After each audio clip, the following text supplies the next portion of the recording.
घुटने नहीं टेक सकता, हार नहीं सकता। मैं भगवान का दास हूं, अविनाशी का बच्चा हूं, तो गिरा नहीं सकता। कितनी बार गिराओगे, जितनी बार गिराओगे उतनी बार हम बलवान होंगे। सच्ची मानो ना, आप एक पत्नी में आसक्त हो जाइए, कुछ दिनों के बाद आपको घृणा होने लगेगी, क्योंकि उसमें सुतलाई।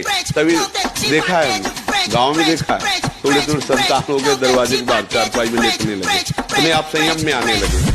अगर आप दूसरी माताओं बहनों की तरफ देखोगे, काल तुम्हें ऐसी जगह फंसा कर नष्ट करे, होश उड़ जाए। वे बिचारी की कभी भी सुख शांति सदगति नहीं होती। जब बिगड़ जाएगा ना आचरण तुम्हारा, तो फिर ना अंदर सुधर पाओगे ना बाहर तुम रह पाओगे। इतना बल था आचार्यों में कि जिस समय जन्मेजय ने सर्पेष्टि यज्ञ कराई तो बड़े बड़े सर्प आ गए, लेकिन तक्षक ले आया। तो जन्मेजय ने कहा, जिसके लिए हमने करवाया वो सर्प तो आया ही नहीं। बोले वो नहीं आएगा। बोले क्यों? बोले देवराज इंद्र के पावे में वो लिपटा हुआ है, देवराज इंद्र के पावे में, सिंहासन के, वो नहीं आएगा। तो बोले क्या ऐसा मंत्र नहीं कि मैं देवराज इंद्र के सिंहासन सहित तक्षक आ जाए? बोले आदेश करो आप। बोले हाँ ले, संकल्प ले। ऐसे पूरे देवराज इंद्र सहित सिंहासन नाचने लगा था, कूद के देवराज भगे। तो कहो आस्तिक ऋषि आ गए और उन्होंने वहीं रोक दिया और वही आहुति मांग ली। नहीं, देवराज इंद्र और सिंहासन सहित तक्षक हुआ। ऐसी मतलब मंत्र में इतनी बड़ी सामर्थ्य। नहीं ढिलाई दी तो मारे जाओगे, मारे जाओगे, पक्की बात है।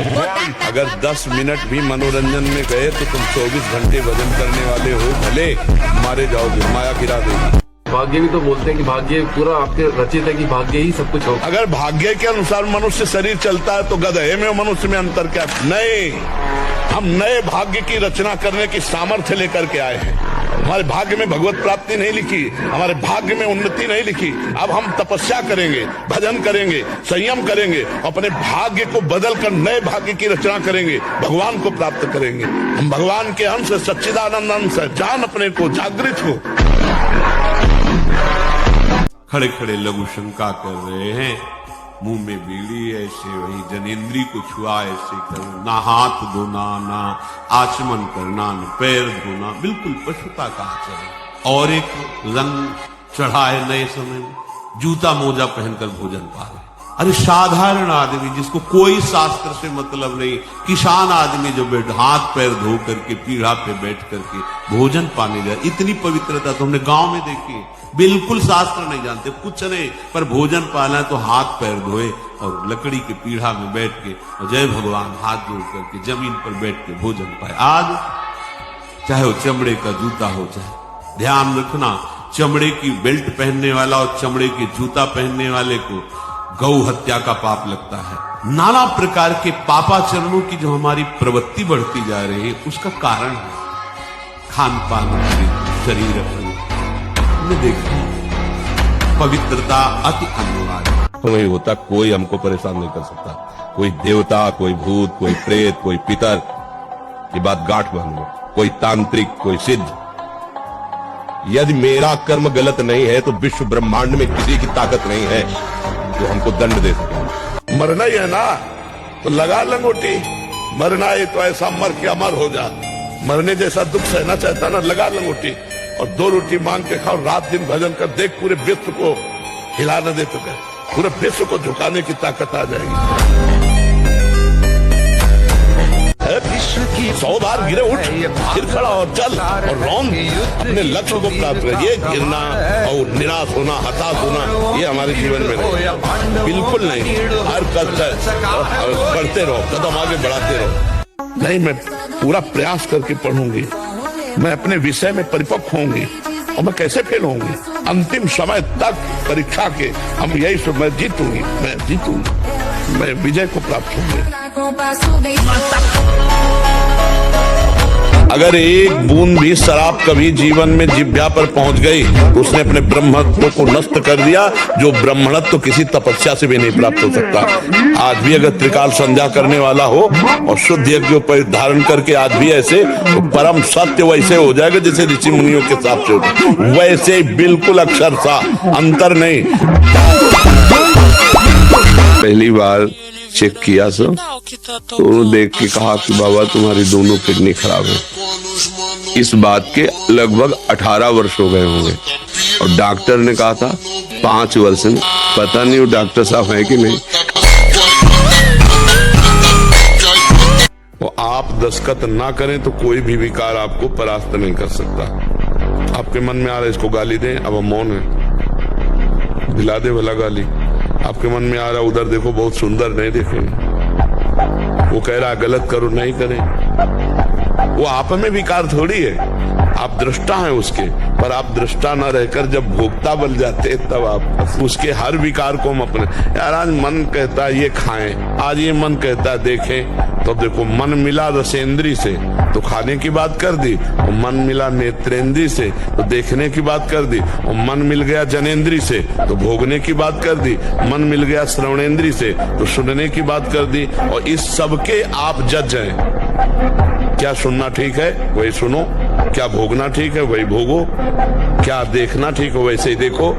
तो अब क्या हो गया कि आप जज ना रह करके उसके गुलाम बन गए, वो जो कहता है वही करते हैं। इसीलिए ये सबसे प्रार्थना है, एकांत में मोबाइल रूपी दुश्मन से बचो, क्योंकि जब आप गंदी बात कहीं देखोगे तो आपके अंदर वैसे ही चिंतन बनेगा, वो ऐसे ही लगेगा मैं भी ऐसा करूं, मैं भी ऐसा भोगूं, मैं भी ऐसा देखूं।